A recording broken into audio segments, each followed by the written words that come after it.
take a look at the way that you use filters inside of TikTok.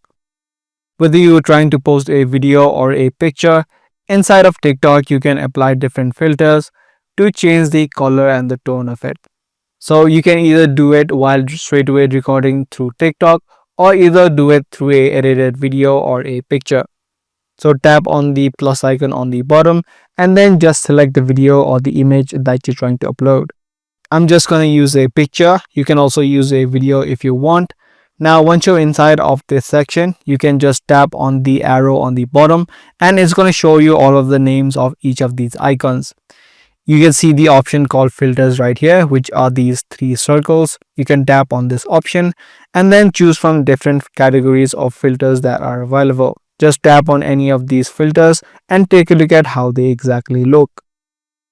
If you found a filter that is good, you can just tap on it and then tap on next on the bottom right to post this picture or this video. So that's the way that you use TikTok filters. Do give this video a thumbs up and also make sure to subscribe for more future videos similar to this.